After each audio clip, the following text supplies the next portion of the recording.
Hi, my name is Gina Jenis, and I'm a professional photographer based in Southern California. I teach photography workshops all across the United States, and you can find out more about them on my website, ginajenis.com. Welcome to my video photography tutorials. They're designed to help you get the best, most professional results from your images. So let's get started. In this tutorial, I'm going to show you how to get beautiful macro photographs using glass objects. Now, photographing glass can be a very difficult endeavor, but I'm going to show you how to make it easy.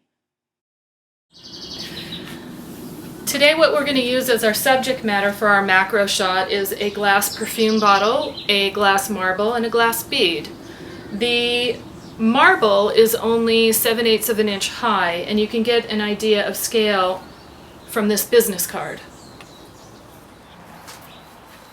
The way that I've set this shot up is in bright sunlight outdoors, because I like the way that the very bright light works with glass. It gives the colors a really pure intensity.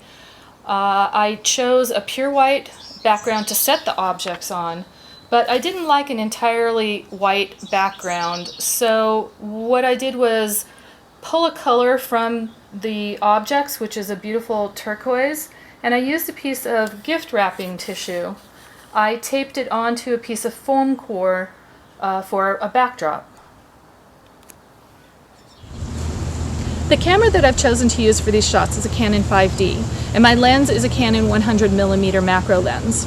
I have the Canon on a tripod, and I'm using manual focus, which is really important because many times with macro shots, if you try to use autofocus, your camera tries to focus on the background rather than your subject matter, and of course your subject matter is what you want in focus. My ISO is set at L, which in a Canon 5D is equivalent to 50. That will give me a very crisp shot. I'm using a white balance of sunny because of the very bright conditions that I'm working under. And lastly, my f-stop is 5.0. That's because of the shallow depth of field. If I were to use, say, an f11 or higher, what's going to happen is I'm going to see too many details in the turquoise tissue paper that I'm using as a background. I'll see the wrinkles and the flaws, and that will compete with the marble in the bottle subject matter. An f5.0 will give me the shallow depth of field I need to have just a color field, a very smooth transition of color behind the marble in the bottle. Notice that how at an f32 aperture, you see all the wrinkles and details of the tissue paper in the background.